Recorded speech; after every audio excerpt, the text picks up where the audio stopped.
ஒன்றும் இல்லை, உள்ள அன்பு இல்லைன்னா ஒன்றுமே கிடையாது. இல்லை சொல்லுங்களேன். நான் ரொம்ப நேரம் ஜெபம் பண்ணலாம், நான் உபவாசம் போடலாம், நான் அட்டை பண்ணலாம் இட்டை பண்ணலாம், நான் அப்படி பண்ணலாம் இப்படி பண்ணலாம், மலைய பேருக்கத்தக்க விசுவாசம் கூட இருக்கலாம், எனக்கு தீர்க்க தரிசனம் அப்படியே புட்டு இருக்கேன். நான் அன்பு காட்டலைன்னா எனக்கு ஒன்றுமே இல்லை. எத்தனை பேர் ஆமென் சொல்கிறீங்க? அல்லையா சொல்லுங்கண்ணா, சத்தமாக சொல்லுவோமா? அன்பு காட்டுறது தான் அதை, அந்த அன்பு தான். அந்த அன்பு ஒரு போட்டக்கான்கிட்ட இருந்தும் யாருக்கிட்ட இருந்தும் வரலன்னா அது ஒன்றுமே கிடையாது. அந்த அன்பு இல்லைன்னா அப்படித்தான். விசுவாச பிள்ளைங்க மேலே அதே அன்பு தான் காட்டுறேன், என் பிள்ளைங்க மேலே அதே அன்பு தான் காட்டுறேன். அது சில பேருக்கு பிடிக்குது, சில பேருக்கு வலிக்குது. என்ன பண்ணுறது? நம்ம அதெல்லாம் யோசிக்க முடியாது. அல்லையா சொல்லுங்களேன். சரி, வாசிக்கலாம் அந்த வசந்த மறுபடியும்.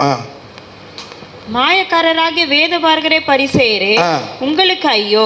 வெள்ளை அடிக்கப்பட்ட கல்லறைகளுக்கு ஒப்பாயிருக்கிறீர்கள்.